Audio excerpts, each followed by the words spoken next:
നമസ്കാരം. മറയൂർ നാച്ചുവേൽ സ്വദേശി കൃഷ്ണകുമാറിനെ ആക്രമിച്ച സംഭവത്തിൽ രണ്ടുപേർക്കെതിരെ മറയൂർ പോലീസ് കേസെടുത്തു. നാച്ചുവേൽ സ്വദേശികളായ രാമർ, വൈഷ്ണവ് എന്നിവർക്കെതിരെയാണ് കേസെടുത്തിട്ടുള്ളത്. ഇന്നലെ വൈകിട്ട് 4 മണിയോടടുത്താണ് സംഭവം. നാച്ചുവേലിൽ വെച്ചാണ് കൃഷ്ണകുമാറിന് നേരെ ആക്രമണമുണ്ടായത്. പരിക്കേറ്റ ഇയാളെ കോവിൽക്കടവ് സഹായഗിരി ആശുപത്രിയിൽ പ്രവേശിപ്പിച്ചിരുന്നു. അക്രമി സംഘത്തിൽ 2 പേരാണ് ഉണ്ടായിരുന്നതെന്നും നിലത്ത് കുത്തിയിരിക്കുകയായിരുന്ന തന്റെ കാലിൽ പിടിച്ച് ഉയർത്തിയ ശേഷം ഒരാൾ മുഖത്തിടിച്ചെന്നും ഇതിന് പിന്നാലെ കൂടെ ഉണ്ടായിരുന്ന ആൾ തന്റെ നെഞ്ചിലും വയറിലും ചവിട്ടിയെന്നുമാണ് സംഭവം സംബന്ധിച്ച് കൃഷ്ണകുമാറിന്റെ വെളിപ്പെടുത്തൽ.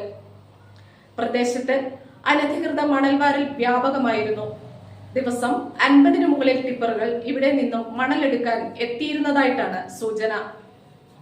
റവന്യൂ, പോലീസ് അധികൃതർക്ക് ഇവിടുത്തെ അനധികൃത മണൽ ഖനനം സംബന്ധിച്ച് നിരവധി പരാതികൾ ലഭിച്ചിരുന്നെങ്കിലും പ്രദേശവാസികളുടെ ഉപജീവന മാർഗമായ മണൽവാരലും വിൽപ്പനയും തടയരുത് എന്നുള്ള രാഷ്ട്രീയ കക്ഷി നേതാക്കളുടെയും പൊതുപ്രവർത്തകരുടെയും ശുപാർശയുടെ അടിസ്ഥാനത്തിൽ അധികൃതർ കർശന നടപടി വേണ്ട എന്ന് വെക്കുകയായിരുന്നു എന്നാണ് ലഭ്യമായ വിവരം.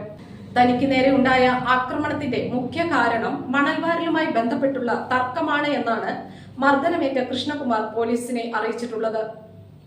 ഇത് സംബന്ധിച്ച് പോലീസ് വിശദമായ അന്വേഷണം ആരംഭിച്ചിട്ടുണ്ട്.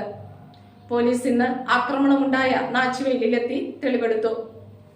ഇതിനിടെ വനിതാ ജനപ്രതിനിധിയെക്കുറിച്ച് കൃഷ്ണകുമാർ മോശമായി സംസാരിച്ചെന്നും ഈ വിവരമറിഞ്ഞ ഇവരുടെ ഭർത്താവും ബന്ധുവും ചേർന്നാണ് കൃഷ്ണകുമാറിനെ മർദ്ദിച്ചതെന്നും മറ്റുമുള്ള വിവരവും ഒരു വിഭാഗം പ്രചരിപ്പിക്കുന്നുണ്ട്. News desk, Marayoor vision.